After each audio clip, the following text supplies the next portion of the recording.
Hello, my name is Dmitry and I would like to share with you my new life story. Igor hit Anna with the back of his hand so hard that she barely stayed on her feet, clutching the edge of the kitchen table. The empty beer bottle clinked on the countertop, reminding her of its room temperature, the very reason that had driven her husband to another fit of rage. He looked at her with cold disdain, as if she was to blame not only for the warm beer but for all his failures in life, and then turned and headed for the bedroom, throwing something unintelligible over his shoulder about her worthlessness. In the morning, he threw her compact right on the kitchen table where she was making breakfast and said in a tone that did not tolerate objections, "My boss is coming to pick up the documents today, so tidy up your face and don't you dare complain about anything." Anna picked up the compact with trembling fingers, feeling the left side of her face pulsate with pain where his blow had left its mark yesterday. She knew that any resistance or attempt to explain would only make the situation worse, so she nodded silently and went to the bathroom. The mirror mercilessly reflected the consequences of last night. A dark purple bruise spread from her cheekbone to her temple, and the swelling made her left eye noticeably smaller than the right. Anna opened the compact and began to apply makeup to the damaged skin with careful movements. Each touch caused a sharp pain, but she endured it, realizing that there was no alternative. The powder lay unevenly, creating a strange waxy shade that emphasized the problem rather than concealed it. In the reflection, she saw not only her injuries, but also the fear in her own eyes. Fear of the upcoming meeting with her husband's boss, of possible questions, of the fact that she might say something wrong. Igor didn't tell her much about his work, but she knew that his boss was a tough and demanding man. Otherwise, how could she explain her husband's constant tension and his outbursts of anger after workdays? Anna imagined a stern middle-aged man with cold eyes who could drive a subordinate to a nervous breakdown with just one look. Having finished with her makeup, she returned to the kitchen, where Igor was finishing his coffee, scrolling through the news on his phone. He looked up and critically assessed the result of her efforts. "It won't get any better, it'll do," he grumbled, returning to the screen. Anna felt a lump of anxiety squeeze inside her. She sat down opposite and carefully asked, "How long should we expect the visit and do we need to prepare anything special?" Igor raised his eyes to her, warning her, "He'll be here after lunch. The documents are on the table in the living room." "It's simple," he said, putting down his empty cup. "But so you understand, Anna, if you say one extra word to him, if he suspects something is wrong, then yesterday's bruise will seem like a scratch to you." His voice sounded even, almost casual, but the threat was so obvious that it took her breath away. She nodded, not daring to utter a sound, and he chuckled with satisfaction. The rest of the morning passed in agonizing anticipation. Igor left on business, promising to return by the time his boss arrived, and Anna rushed around the apartment, trying to occupy herself with cleaning. She wiped the already clean surfaces, moved things from place to place, but her thoughts still returned to the upcoming meeting. Possible conversation options were spinning in her head, and each of them ended with her saying something wrong and bringing on her husband's anger. The documents on the table in the living room were neatly folded into a folder. Anna did not dare to look at them, but out of the corner of her eye she noticed official forms and figures. Igor's work in a construction company always seemed distant and incomprehensible to her. He never dedicated her to the details, limiting himself to complaints about his superiors and colleagues. The only thing she knew for sure was that this work brought in good money, judging by how their standard of living had changed over the past couple of years.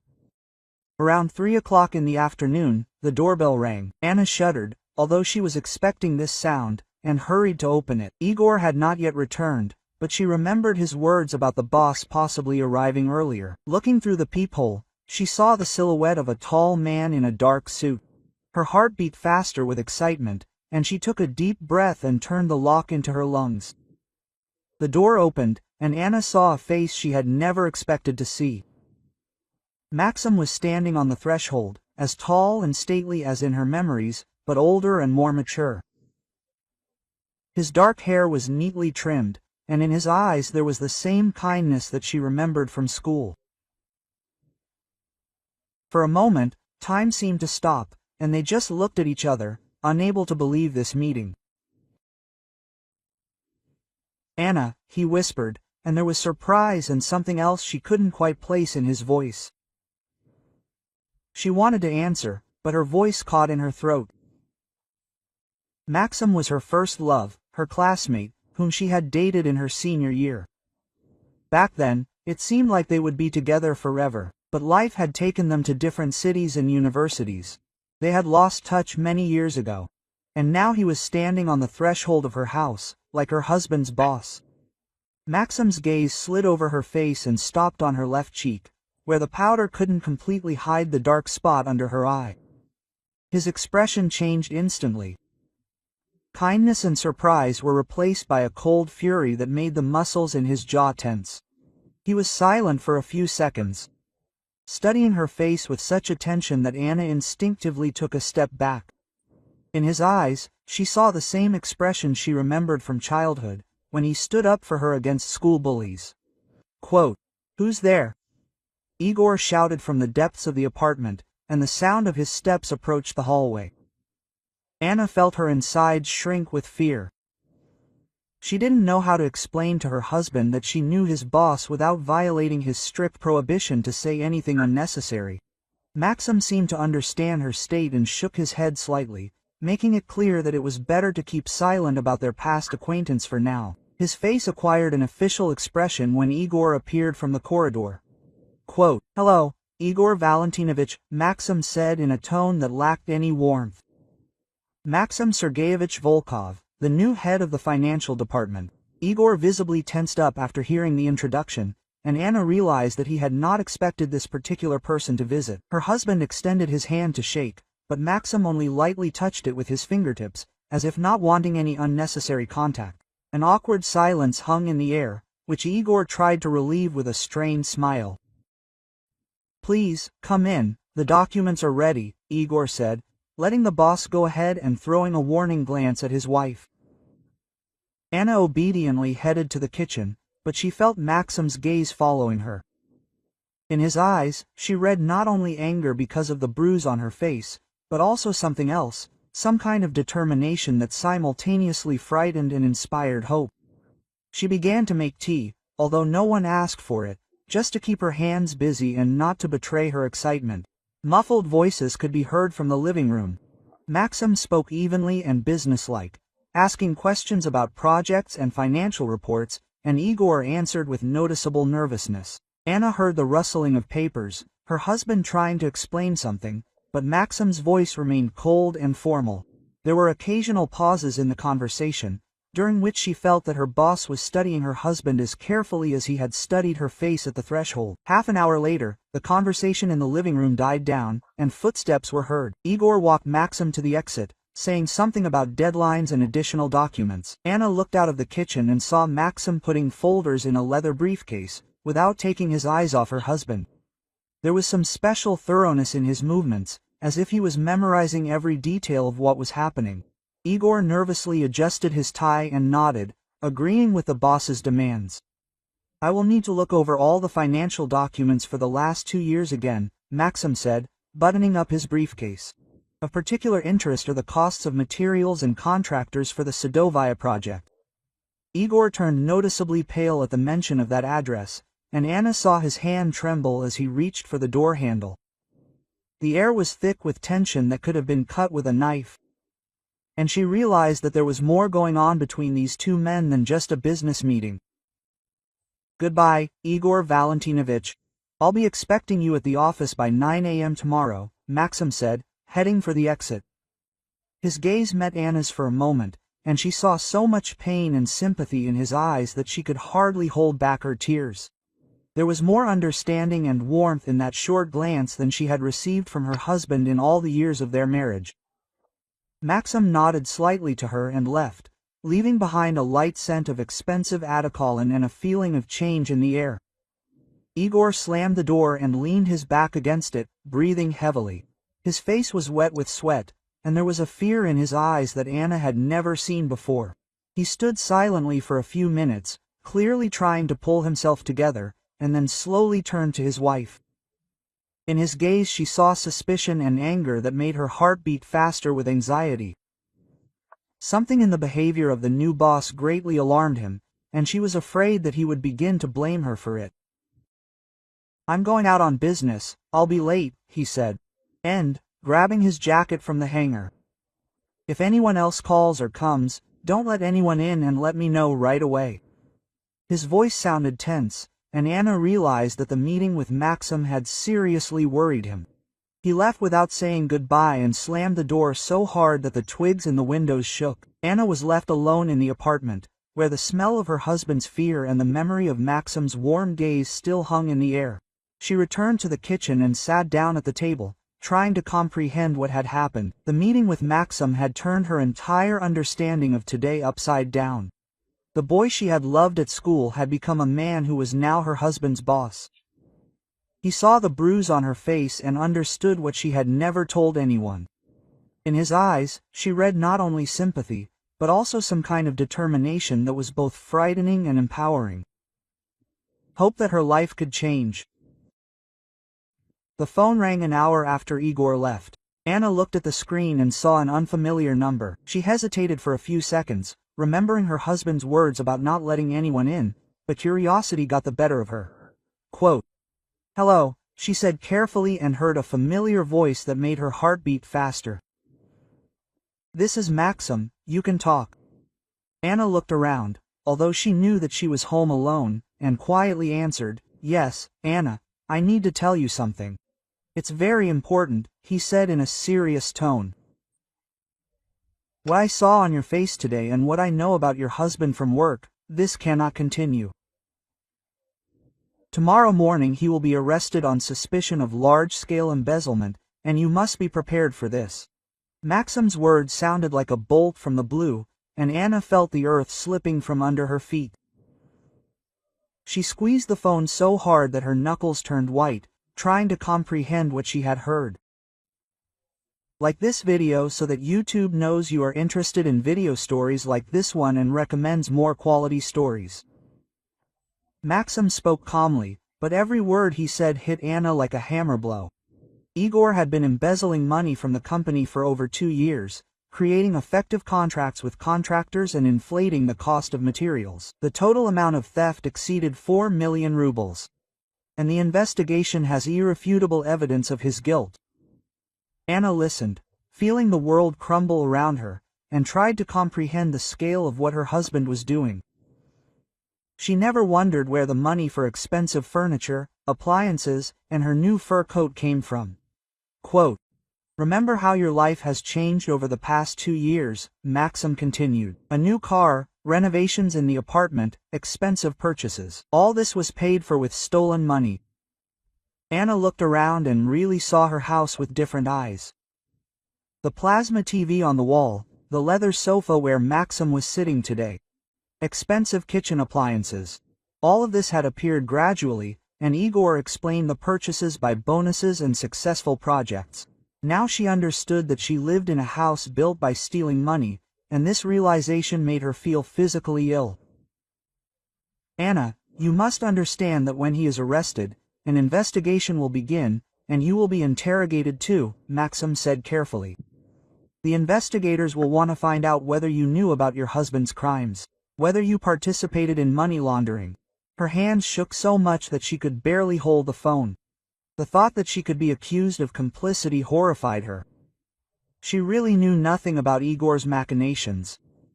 But who would believe the wife of a thief who enjoyed the fruits of his crimes? "But there is a way to avoid all these problems," Maxim continued, and new notes appeared in his voice. "You need to leave today before he comes home and gets suspicious.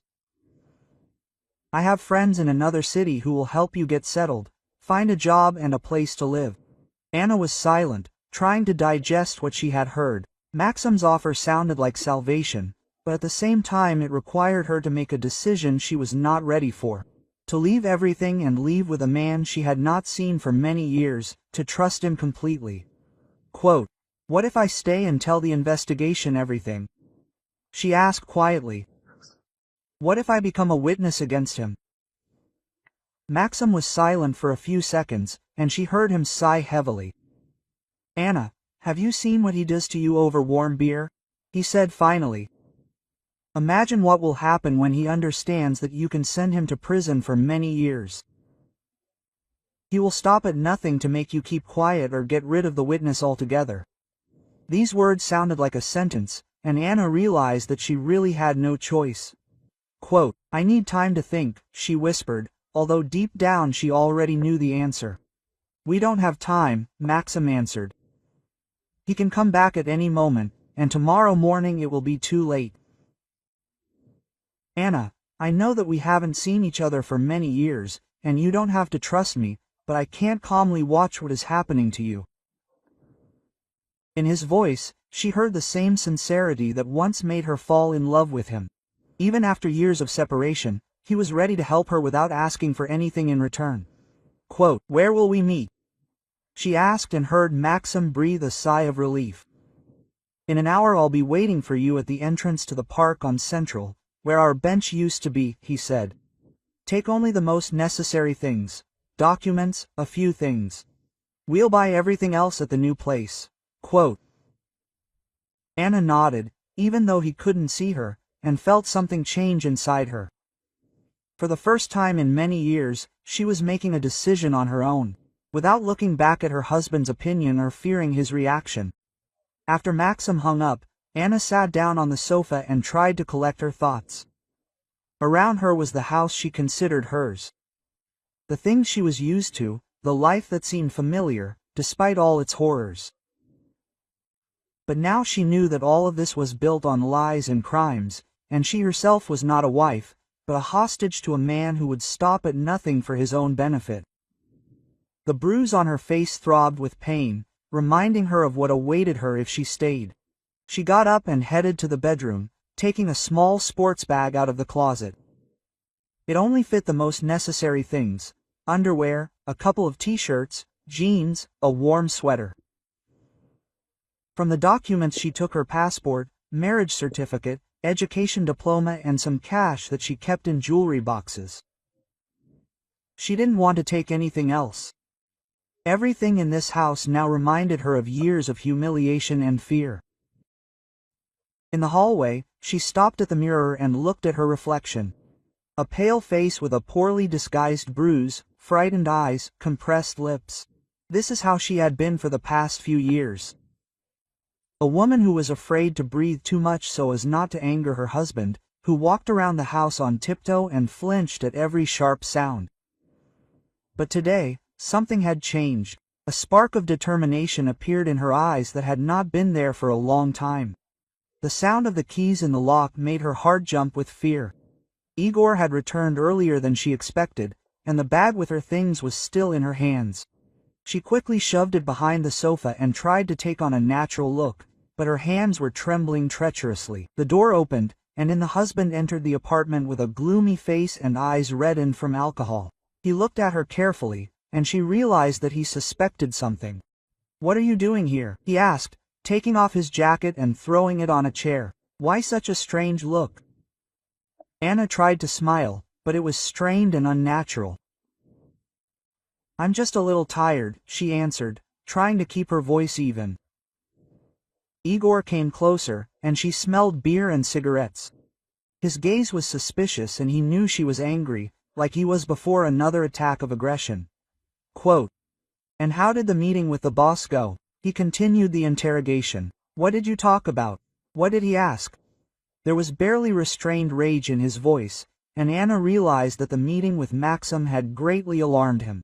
She opened her mouth to answer with the usual lie that everything had gone well, but the words wouldn't come. For the first time in many years, she didn't want to submit to his demands and answer humiliating questions. The silence dragged on, and Igor's face grew darker. "I'm asking you what happened in my absence," he repeated, raising his voice. "And don't you dare lie to me. I can see that you're hiding something." Anna looked at him and suddenly realized that she was no longer afraid. Yes, she knew that he could hit her, could scream and threaten, but fear no longer paralyzed her will. Tomorrow this man would be arrested, and her nightmare would end. She only had to hold out for a few hours, and then she would be free. Anna's silence lasted only a few seconds, but for Igor it was enough to completely get angry. He grabbed her by the shoulders and shook her so hard that her teeth chattered. Quote, "What are you hiding from me?" he screamed, and splashes of saliva fell on her face. His fingers dug into her skin, leaving painful marks, and his eyes burned with such fury as she had never seen before. Anna tried to break free, but his grip was too strong. Quote, "Did you say something to that boss?" "Yes." "Told him about my affairs?" Igor shook her harder and harder, and she felt her head dangling on his neck, like a quivering doll. "No, I didn't say anything," she tried to argue, but he wasn't listening. His gaze was filled with the panic of a cornered animal ready to tear apart anyone who stood in his way. He let go of her shoulders only to swing and hit her in the face with an open palm. The blow landed right on yesterday's bruise, and the pain exploded in her head with a bright flash. Anna screamed and tried to cover herself with her hands, but Igor grabbed her wrist and pressed her against the wall. Quote, "Don't lie to me," he hissed. His face was only a few centimeters from hers. Quote, "I saw the way he looked at you. I saw that there was something between you." "How do you know him?" She tried to explain that they just went to the same school, but the words stuck in her throat from fear and pain. Igor punched her in the stomach, and she doubled over, choking. The air was tight in her lungs and a sickening pain was spreading in her stomach. "Tell the truth, or I'll kill you," he growled, grabbing her hair and yanking her head back. Anna saw his face through the tears of pain and knew he wasn't blithering. There was such hatred in his eyes, such a willingness to hurt, that she was truly afraid for her life, but even fear didn't make her speak. She knew that any words would only add fuel to the fire. The next blow landed in the kidney area, and she fell to her knees, writhing in pain. Igor stood over her, breathing heavily, his hands clenched into fists. "Do you think you can betray me? Do you think your school friend will protect you?" He kicked her in the ribs and she rolled onto her side, clutching her hands to her chest. The pain was so sharp that black circles swam before her eyes. Breathing was difficult. Every breath echoed with pain in his ribs. "I'll find out everything," Igor continued, pacing the room like an animal in a cage. "If it turns out that you lied to me, if you told him anything, I'll bury you alive. Do you understand?" Anna lay on the floor, curled up and trying to protect herself from new blows. But Igor seemed to be out of breath. He stood over her, breathing heavily, and then suddenly headed for the exit. "I need to meet someone," he threw over his shoulder. "And you lie here and think about what will happen if I find out the truth." The door slammed shut, and silence reigned in the apartment. Anna lay on the cold floor, feeling the pain pulsating in every cell of her body. The left side of her face burned like fire, her ribs ached with every breath, and a dull pain from the blow was still echoing in her stomach. She tried to get up, but dizziness forced her to fall back to the floor. The world swam before her eyes, and her ears were ringing so loudly that she could barely hear her own breathing. Gradually, the pain subsided a little, and she was able to sit up, leaning her back against the wall. The taste of blood in her mouth reminded her that Igor had split her lip, and touching her face caused a sharp pain. She realized that this time he had beaten her much more severely than ever before. Previously, he limited himself to 1 or 2 blows, but today it was as if he had broken loose. The fear of exposure made him even more cruel and unpredictable. The phone rang when she finally managed to reach the couch. Maxim's number appeared on the screen, and she realized that more than an hour had passed since their conversation.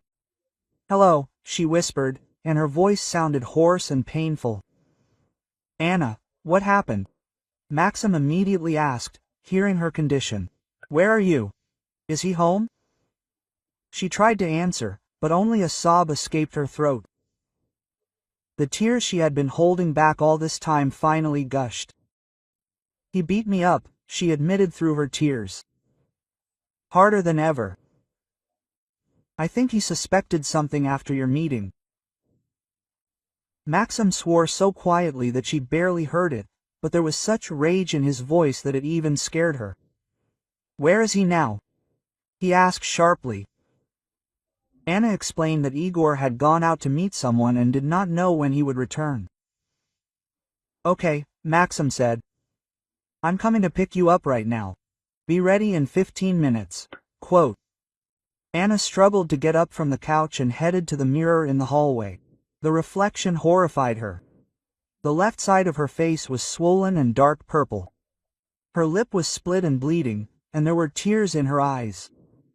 She looked like a victim of a car accident, not a woman who had been beaten by her own husband. But now was not the time to feel sorry for herself. She needed to pack up and leave before Igor returned and inflicted even more brutal punishment. The bag she had prepared earlier was still lying behind the sofa. Anna took it out and checked the contents. Documents, some clothes, money. She didn't want to take anything else. Everything in this apartment reminded her of years of fear and humiliation. The only thing she had added to what she had collected was a photo of her parents from their wedding. The only memory of the time when she was happy and didn't know what it was to be afraid of her own husband. The sound of a car under the windows made her heart beat faster. Anna looked out the window and saw Maxim's black car. He got out of the car and headed towards the entrance, moving quickly and decisively. There was such determination in his gait that she realized that he would not leave her in trouble, no matter what happened. For the first time in many years, there was a man next to her who was ready to protect her, not hurt her. The doorbell rang quietly, just once. Anna took her bag and headed for the exit, not looking back at the apartment that had been her prison for so many years. Maxim was standing behind the door, and when he saw her face, his jaw clenched with rage. "My God, Anna, what did he do to you?" he whispered, carefully touching her undamaged cheek. She saw such pain and sympathy in his eyes that she began to cry again. But this time the tears were not only from physical pain, but also from relief. The nightmare was finally ending. "We have to go," Maxim said. "Take her bag.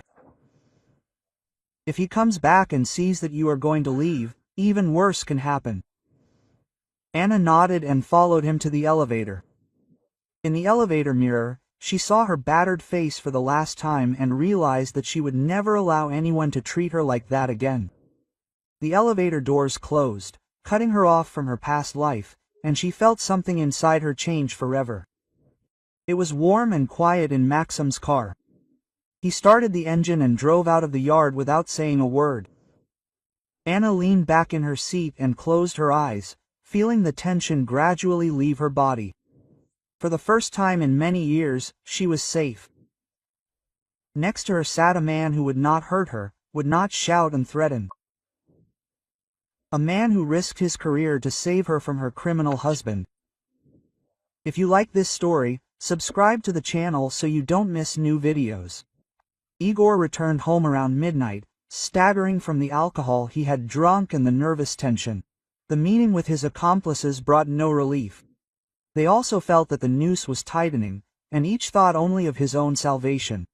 He went up the stairs, mentally preparing to continue the conversation with his wife, who was probably still lying on the floor where he had left her. The keys jingled in his pocket, and thoughts were spinning in his head about how to make her tell the whole truth about the conversation with her boss. The apartment greeted him with suspicious silence. Igor turned on the light in the hallway and immediately realized that something was wrong.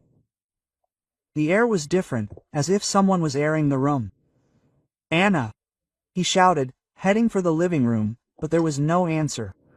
There was no one in the room. There was not even a trace of blood on the floor, which dripped from her split lip. He searched the entire apartment, looked in every corner, checked the balcony and the bathroom, but his wife was nowhere to be found. Only then did he notice that some of her things were missing from the closet. The drawer with documents was open, and Anna's passport was missing. Igor stood in the middle of the bedroom, feeling rage mixed with fear boiling inside him. She had escaped, and that could only mean one thing. She really knew something, and now she was running to tell everything to the investigation. His hands were shaking with anger when he imagined her handing him over to the police, telling about the hidden money and documents. Rage exploded inside him like a grenade. Igor grabbed a vase from the table and threw it at the wall, where it shattered into thousands of pieces. Then came the plates from the kitchen, cups, photo frames, everything that came to hand flew into the walls and shattered with a deafening roar. He screamed and cursed, calling his wife a traitor and a who sold him out for the opportunity to escape. The neighbors probably heard this pogrom, but he didn't care. When the fit of rage passed, Igor sat down among the shards and debris of his former life. The apartment looked like a battlefield. There were shards everywhere. Pieces of glass stuck out of broken frames, and dents from discarded objects remained on the walls. He understood that his life was collapsing at a catastrophic speed, and it was impossible to stop this process. Anna knew too much, and now she was free and could tell everything to the investigation. In the morning, Igor woke up on the couch, without undressing, with a headache from a hangover and nervous exhaustion. He brewed strong coffee and tried to put his thoughts in order, making an escape plan. He needed to urgently take the hidden money, burn the incriminating documents and disappear from the city before the police came to search. He still had connections in other regions. People who could help him hide and start a new life under a false name. He took a shower, changed into clean clothes and went to work, trying to look as usual. The office was in the usual bustle. Employees were discussing current projects. Secretaries were delivering documents. Phones were ringing non-stop.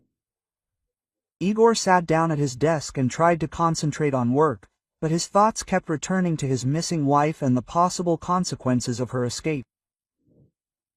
Every ring of the phone made him shudder with tension. Around 10 a.m., 3 men in dark suits entered the office. Igor immediately understood who they were, even before he saw their service ids. His heart began to beat so hard that he could hear it in his ears, and his mouth went dry with fear. Igor Valentinovich Morozov, said the eldest of them, approaching the table. You are under arrest on suspicion of embezzlement of funds on an especially large scale.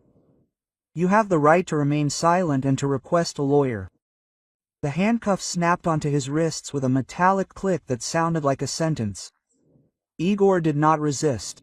He understood that the game was over and that resistance would only make his situation worse. His colleagues looked at what was happening with amazement and fear. Someone was whispering in the corner, discussing what had happened. The secretary covered her mouth with her hand. She could not believe that the calm and respectable Igor Valentinovich turned out to be a criminal. At the police station, he was led into a small interrogation room with bare walls and a single window under the ceiling. The investigator turned out to be a middle-aged man with tired eyes and an indifferent expression. He had seen hundreds of such cases. He laid out folders with documents and photographs on the table, and then turned on the dictaphone. So, Igor Valentinovich, let's start from the very beginning, he said in a monotonous voice. We have irrefutable evidence of your fraud with the company's money. The investigator read out the testimony of witnesses, among whom were the company's accountants, contractors, and even some workers who had seen Igor receive kickbacks for inflated invoices.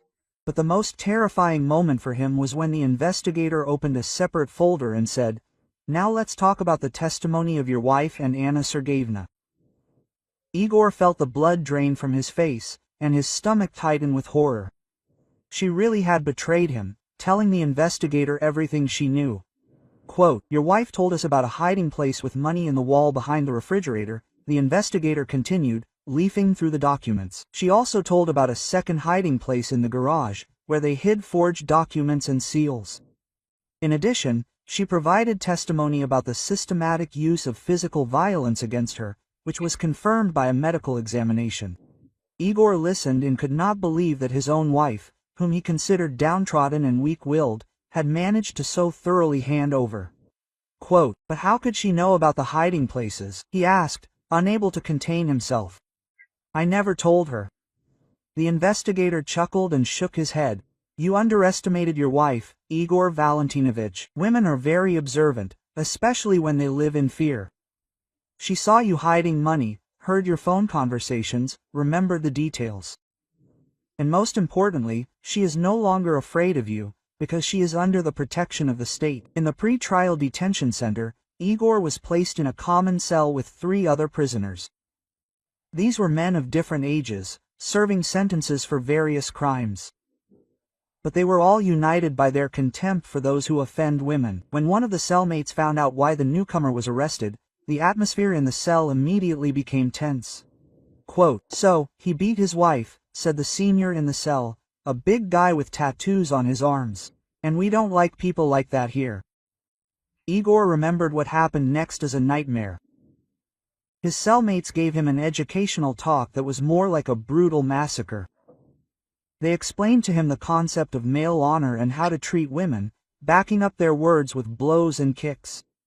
"Only a true coward beats someone who is weaker," they said, methodically beating him. "They do not respect or protect the Russians here." When the beating was over, Igor was lying on the bunks, covered in bruises and abrasions, and for the first time in many years he understood what his wife felt after each of his fits of rage. Pain pierced his entire body. It was difficult to breathe, and every movement was a new flash of suffering. He realized that long years of humiliation and fear awaited him in prison, and no one would come to his aid, as Maxim once came to Anna's aid. I recommend listening to these 2 stories that you see on the screen. I am sure that you will like them, and in the comments to this video you will find a link to a selection of the best stories from all over the internet. Thank you for watching.